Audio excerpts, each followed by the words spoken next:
मधुबन के बाबा, मधुबन के बाबा मुरली वाले, आपका क्या कहना, आपका क्या कहना। ओम शांति। आज 27 मार्च 2023 के साकार मधुर महावाक्य हैं। आज मीठे मीठे बाप दादा बोले, मीठे बच्चे, बाप समान निडर बनो, अपनी अवस्था साक्षी रख, सदा हर्षित रहो, याद में रहने से ही अंतमति सो गति होगी। बाबा बोले, मीठे बच्चे, बाप समान निडर बनो, अपनी अवस्था साक्षी रख, सदा हर्षित रहो, याद में रहने से ही अंतमति सो गति होगी। बाबा ने आज प्रश्न पूछा कि खुश नसीब बच्चे सदा फ्रेश और हर्षित रहने के लिए कौन सी विधि अपनाते हैं। और उत्तर में बाबा समझाते कि दिन में 2 बारी ज्ञान स्नान करने की। बड़े आदमी फ्रेश रहने के लिए 2 बार स्नान करते हैं और तुम बच्चों को भी ज्ञान स्नान 2 बारी करना चाहिए। बाबा कहते इसके बहुत फायदे हैं। पहला कि सदा हर्षित रहेंगे, दूसरा फायदा खुश नसीब तकदीरवान बन जाएंगे, और तीसरा किसी भी प्रकार का संशय निकल जाएगा, और चौथा फायदा मायावी लोगों के संग से बच जाएंगे, पांचवा बाप और टीचर खुश होंगे, और छठा फायदा है कि गुलगुल फूल बन जाएंगे, अपार खुशी में रहेंगे। मुरली का गीत है, जाग सजनिया जाग। ओम शांति। शिव बाबा बच्चों को बैठ समझाते हैं ब्रह्मा मुख से। यह है गौमुख, बैल मुख नंदीगण है ना। तो गीत भी सुना। साजन कहते हैं सजनियों को। अब सजनियां सिर्फ फीमेल तो नहीं, यह मेल्स भी सजनियां हैं। जो भी भक्ति करते हैं, भगवान को याद करते हैं, तो हो गई सजनियां। साजन तो एक है। साधु भी साधना करते हैं भगवान से मिलने के लिए, तो वह भी सजनियां ठहरे। तो वह एक भगवान कौन? एक तो कहा जाएगा गॉड फादर को। जैसे वर राजा को आना पड़ता है बन्नी को ले जाने के लिए, यानी कि स्त्री को लेके जाने के लिए, तो ये सब है बनियां। साजन को याद करती हैं तो जरूर आना पड़ेगा। एक के लिए तो नहीं, सबके लिए आना पड़ेगा। और सभी सजनियां दुखी हैं, कोई ना कोई रोग बीमारी आदि जरूर होगी।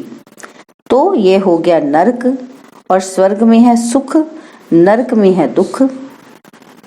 इस समय हम सब हैं नरकवासी सजनियां, अर्थात सब माया रावण की कैद में हैं। बेहद का बाप बेहद की बातें ही समझाएंगे। सारी दुनिया कैद में है, इसको दुख धाम कहा जाता है। धाम अर्थात रहने की जगह। और कलयुग में है दुख, सतयुग में है सुख। दैवी संप्रदाय आसुरी संप्रदाय, यह है गीता के भगवान शिव के महावाक्य। वे खुद कहते हैं, सजनिया अब नवयुग आया। ये पुरानी दुनिया है। साजन कहते हैं, अब जागो, अब नया युग सतयुग आता है। गीता से स्वर्ग स्थापन किया था। गीता भारत के देवी देवता धर्म का शास्त्र है। जो देवता धर्म अब प्राय लोप हो गया है। प्राय अर्थात बाकी आटे में नमक जाकर रहा है। चित्र हैं, लेकिन अपने को कोई भी देवता नहीं मानते। ये भूल गए हैं कि सतयुग में देवी देवता धर्म था, जिसको ही स्वर्ग कहा जाता है। जब लक्ष्मी नारायण का राज्य होगा, तब वह ऐसे नहीं कहेंगे कि अब स्वर्ग है। फिर तो यह भी समझें कि नरक होना है। ये सब राज हम अभी जानते हैं। 5000 वर्ष पहले स्वर्ग था, अब नरक है। देवी देवता धर्म की टांग टूटी हुई है। यह बातें और कोई गीता सुनाने वाला बता न सके। सर्वशास्त्र में शिरोमणि गीता है। गीता का भगवान ही गीता द्वारा भारत को स्वर्ग बनाते हैं, और फिर आधा कल्प वहां गीता की दरकार नहीं, वहां तो प्रालब्ध है। बाबा खुद कहते हैं, ये ज्ञान प्राय लोप हो जाता है। अभी लोप है ना। हम रोज नई नई बातें सुनते हैं। वह तो 18 अध्याय सुनते आए हैं, उसको नया कौन कहेंगे। पूरे 18 अध्याय लिख दिए हैं। यहाँ तो हम पढ़ते रहते हैं, योग लगाते रहते हैं, इसमें भी टाइम लगता है। ज्ञान और योग दोनों भाई बहन हैं। बाबा कहते हैं ज्ञान से श्रेष्ठ, ध्यान से ज्ञान श्रेष्ठ है। ज्ञान श्रेष्ठ है किससे? ध्यान से, क्योंकि उससे ही तुम जीवन मुक्ति पा सकेंगे। ऐसा कोई कह न सके कि हमको साक्षात्कार हो तो पुरुषार्थ करें। सामने श्री कृष्ण का चित्र देख रहे हैं, ऐसे प्रिंस प्रिंसेस बनेंगे, फिर जो चाहे सो बनो। प्रिंस प्रिंसेस बनते हैं तो ये मानना चाहिए ना, अब नवयुग आ रहा है जहाँ की जीत वहां जाकर प्रिंस बने का जन्म लेंगे। रत्न जड़ित मुरली भी होगी, यह निशानी है। श्री कृष्ण को भी मुरली दिखाते हैं क्योंकि शहजादा है ना। बाकी वहां ज्ञान की कोई बात ही नहीं। ज्ञान का सागर तो एक शिव बाबा है। वह बाबा कहते हैं कि बच्चे, विनाश सामने खड़ा है, पिछाड़ी में मंत्र देने वाला कोई नहीं रहेगा। अंत मति सो गति गाई हुई है ना, अंत में मेरी याद रखेंगे तो गति मिल जाएगी। तुम आजकल करते आए हो, 2-4 इत्तेफाक दिखाऊंगा कि कैसे अचानक मनुष्य मरते हैं। उस समय मंत्र तो याद नहीं कर सकेंगे। समझो अचानक छत गिर पड़ती है, उस समय याद कर सकेंगे? धरती हिलेगी, उस समय तो हाय हाय करने में लग जाएंगे। बहुत समय से प्रैक्टिस होगी तो फिर उस समय अवस्था हिलेगी नहीं। साक्षी हो हर्षित मुख बैठे रहेंगे। मनुष्य तो थोड़ा आवाज से डर के मारे भाग जाएंगे और तुम कभी भागेंगे नहीं। डरने की बात ही नहीं। जैसे बाबा निडर है, बच्चों को भी निडर बनना है। बाबा कहते, बच्चे अब नवयुग आ रहा है, अब अपने को इंश्योर कर दो। सारे भारत को तुम इंश्योर करते हो, बाप से ताकत लेकर भारत को तुम इंश्योर कर रहे हो। भारत हीरे जैसा बन जाएगा, फिर उसमें भी जितना जो लाइफ को इंश्योर करेगा, तन मन धन सब इंश्योर हो जाता है। बाबा कहते हैं ये ज्ञान प्रत्यक्ष फल देने वाला है। जैसे सुदामे का मिसाल है, झट महल देखे तो प्रत्यक्ष फल हुआ ना। प्रिंस प्रिंसेस का भी साक्षात्कार करते हैं। फिर प्रिंस प्रिंसेस तो सतयुग में भी हैं, त्रेता में भी हैं। ये थोड़ी समझ सकेंगे कि हम कहाँ के प्रिंस बनेंगे। सब सूर्यवंशी तो नहीं बन सकेंगे, ये सब है साक्षात्कार। बाकी आत्मा कोई निकल कर जाती नहीं है, यह साक्षात्कार की ड्रामा में नूंद है। सोल को बुलाते हैं तो ऐसे थोड़ी आत्मा कोई शरीर से निकल जाती है, फिर तो वह शरीर रह न सके। यह सब साक्षात्कार हैं। बाबा भिन्न भिन्न रूप से साक्षात्कार कराते हैं। नूंद है तब सोल आती है। ये ड्रामा का राज समझना है, नई बातें है ना। तो क्लास में रेगुलर आना पड़े। तुमको मालूम है बहुत अच्छे अच्छे आदमी 2 बारी स्नान करते हैं फ्रेश रहने के लिए। यह भी ज्ञान स्नान 2 बारी करने से फ्रेश होंगे। 2 बारी ज्ञान स्नान करने से बहुत बहुत फायदा है, नहीं तो मुफ्त में अपनी बादशाही गवा देंगे। बाबा रजिस्टर से भी जांच करते हैं, पूरा खुशनसीब तकदीरवान कौन है। अरे बेहद के बाप से अथाह धन लेने जाते हैं, स्वर्ग का मालिक बनते हैं। अगर इतना निश्चय नहीं तो ऊंच पद भी पा नहीं सकेंगे। 2 बारी स्नान करने से तुम बहुत बहुत हर्षित रहेंगे। बाबा कहते हैं कि मैं गाइड बन तुम बच्चों को ले चलने आया हूँ। कितना घुमाता हूँ और वो लोग एरोप्लेन से ऊपर में जाते हैं। कितनी उनकी महिमा होती है। वास्तव में महिमा तो तुम्हारी होनी चाहिए। तुम बैकुंठ में जाकर घूम फिर आते हो, मोस्ट वंडरफुल चीज है। बाबा कहते हैं कि मैं सबसे दूर रहने वाला आया हूँ देश पर आए, और फिर इसमें सर्वव्यापी की तो बात ही नहीं। तुम पैगंबर हो, पैगाम देने वाले हो ना, मैं भेज देता हूँ। यह भी ड्रामा में नूंद है। ड्रामा अनुसार हर एक को अपना पार्ट बजाने आना पड़ता है, और फिर मैं भी आया हूँ, आकर पढ़ाता हूँ। ये तो गीता पाठशाला है। उन सत्संगों में तो तुम जन्म जन्मांतर जाते रहते हो। एक कान से सुना, दूसरे से निकला। एम ऑब्जेक्ट कुछ भी नहीं। अभी तो अंदर में खुशी की तालियां बजती रहती हैं। स्टूडेंट लाइफ में जो अच्छा पढ़ते हैं उनको तो खुशी रहती है ना। बच्चे के संबंध की भी खुशी होगी और टीचर को भी खुशी होगी। यह भी माँ बाप हैं, टीचर हैं तो खुशी होती है। बच्चों का फर्ज है पढ़ना। अब बाप सम्मुख आया हुआ है तो एक बाप से ही सुनो। तुम आधाकल्प बहुत भटके हो, अब भटकना बंद करो, परंतु वह भी तब होगा जब पूरा निश्चय हो। मनुष्य कहते हैं कि कलयुग में इतने वर्ष पड़े हैं, तुम जब उनको बताएंगे तो वो कहेंगे ये सब कल्पना है, जादू है, बस अबलाएं वहां ही बैठ जाएंगी। बाबा अपनी तरफ खींचते, मायावी पुरुष फिर अपनी तरफ खींचते, बीच में लटकते रहते हैं। बाबा समझाते हैं, बच्चे जब तक 2 बारी ज्ञान स्नान नहीं किया है तब तक कुछ फायदा नहीं होगा। अरे कोई समय मुरली में ऐसी पॉइंट्स निकलती हैं जिससे ऐसा तीर लग जाएगा जो तुम्हारा संशय मिट जाएगा। और कोई भी सत्संग में जाने के लिए कभी मना नहीं करते, यहाँ के लिए मना करते हैं क्योंकि यहाँ पवित्र बनने की मुख्य बात है। स्त्री पति दोनों को पवित्र बनना है। यहाँ तो स्त्री पति के पिछाड़ी सती बनती है कि पति लोक में जाए। पति नरक में है तो स्त्री भी नरक में आ जाती है। अब तुम दोनों स्वर्ग में जाने के लिए पुरुषार्थ करो। अबलाओं पर कितने अत्याचार होते हैं। बच्चियां कहें कि हम शादी नहीं करेंगी और वह कहे शादी जरूर करनी है। बाबा कहते, बच्चियां इस जन्म अंतिम जन्म में शादी करने से मोह की जाल बढ़ती जाएगी।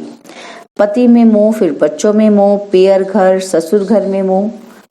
और आज बच्चा जन्मा पार्टियां देंगे और कल बच्चा मर गया तो हाय दोष मचा देंगे। सत्युग में तो तुम बहुत खुश रहेंगे। बाबा समझाते हैं, बच्चे घर घर को स्वर्ग बनाओ, चित्र रख दो, जो भी आए बोलो स्वर्ग के मालिक बनेंगे। आओ हम समझाएं। बाबा बहुत अच्छे अच्छे स्लोगन्स बताते हैं। 2 बारी स्नान करने से तुम बहुत गुलगुल बन जाएंगे, अपार खुशी रहेगी। कहा जाता है ईश्वर की महिमा अपरम अपार है, तो तुम्हारी खुशी की महिमा भी अपरम अपार हो जाएगी। गीता की महिमा भी अपरम अपार है। तुम कहेंगे गीता से हम स्वर्ग का मालिक बन रहे हैं। एक परमात्मा के सिवाय कोई ऐसे नहीं कहेंगे कि जाग सजनिया जाग। अब सत्युग आ रहा है, मैं क्षमा तुम्हारी ज्योत जगाने आया हूँ। यह दादा भी अभी पुरुषार्थी है। बाबा तुम्हें नए युग के लिए नई कहानी सुनाते हैं। कितना अच्छा गीत है। ये रास्ता ही नया है। वो लोग कहते कि शास्त्रों से ही भगवान का रास्ता मिलेगा और फिर कह देते सब ईश्वर ही ईश्वर है, उसकी ही महिमा है। हम तो दुनिया में आए हैं खुशी मनाने। कुछ भी खाओ पियो मौज करो, आत्मा पर लेप छेप नहीं लगता। अपनी गंदी तृष्णाएं पूरी करने के लिए आत्मा निर्लेप कह देते हैं। ऐसे के संग में कभी फंसना मत। तुम हो हंस। बाबा कहते तुमको बिल्कुल प्योर बनना है। विकार में जाना तो क्रिमिनल असॉल्ट है। भलवेरी बात अभी नहीं मानो। अभी स्वच्छ नहीं बनेंगे, मददगार नहीं बनेंगे तो धर्मराज द्वारा बहुत सजाएं खानी पड़ेंगी। याद रख लेना, भगवान ने नया संसार दिखाया है। तुम नए संसार के मालिक बनने आए हो तो अपनी दिल से पूछो कि हम सोतेले हैं या मतेले। शिव बाबा है दादा, ब्रह्मा है बाबा और हम हैं पोत्रे पोत्रियां। यह ईश्वरीय कुटुंब है। दादा याद नहीं पड़ेगा तो वर्षा कैसे लेंगे? इसलिए दादे को जरूर याद करना है। बाप के सिवाय दादा कैसे होगा? दादा है, तुम पोत्रे हो, बीच में बाप जरूर है। पोत्रों का हक है दादे पर, इसलिए कहते हैं कि तुम दादे से प्रॉपर्टी ले ही लेना। खुशी की बात है ना। हम शिव भगवान की गीता से भारत की तकदीर हीरे जैसी बना रहे हैं। एक गीता ही हीरे जैसा बनाती है, बाकी तो सब कौड़ी तुल्य बना देते हैं। भारत की तकदीर को एकदम लकीर लग गई है। अब फिर बाप भारत की तकदीर जगाते हैं। मनुष्य गीता का छोटा लॉकेट बनाकर भी पहनते हैं, परंतु उसके महत्व को कोई नहीं जानते। यहाँ कायदे भी बड़े कड़े हैं। पवित्र ब्राह्मण जरूर बनना पड़े।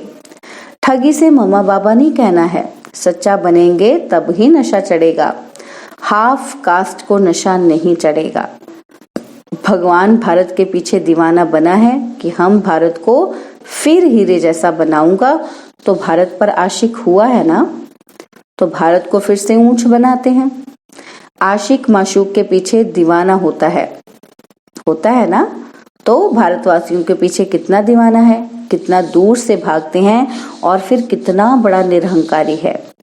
अच्छा, मीठे मीठे सिकिलदे बच्चों प्रति माता पिता बाप दादा का याद प्यार और गुड मॉर्निंग। रूहानी बाप की रूहानी बच्चों को नमस्ते।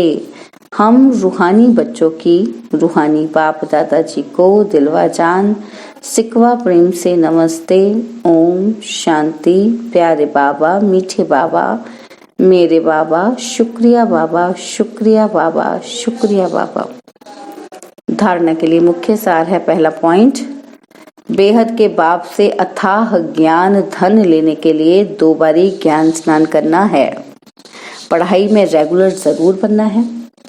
और दूसरा, फुल कास्ट सच्चा पवित्र ब्राह्मण बनना है, बाप का मददगार बनना है, गंदी तृष्णा रखने वालों के संग में कभी नहीं फंसना है। बाबा ने आज वरदान दिया, तन मन और दिल की स्वच्छता द्वारा साहिब को राजी करने वाले सच्चे होली हंस भव। तन मन और दिल की स्वच्छता द्वारा साहिब को राजी करने वाले सच्चे होली हंस भव। स्वच्छता अर्थात मन वचन कर्म संबंध सब में पवित्रता। पवित्रता की निशानी सफेद रंग दिखाते हैं और आप होली हंस भी सफेद वस्त्रधारी साफ दिल अर्थात स्वच्छता स्वरूप हो। तन मन और दिल से सदा बेदाग अर्थात स्वच्छ हो। साफ मन व साफ दिल पर साहिब राजी होता है। उनकी सर्व मुरादें अर्थात कामनाएं पूरी होती हैं। हंस की विशेषता स्वच्छता है, इसलिए ब्राह्मण आत्माओं को होली हंस कहा जाता है। स्लोगन, जो इस समय सब कुछ सहन करते हैं वही शहंशाह बनते हैं। ओम शांति। स्लोगन, जो इस समय सब कुछ सहन करते हैं वही शहंशाह बनते हैं। ओम शांति। और अब यह एक बहुत अच्छी वीडियो भी जरूर देखें।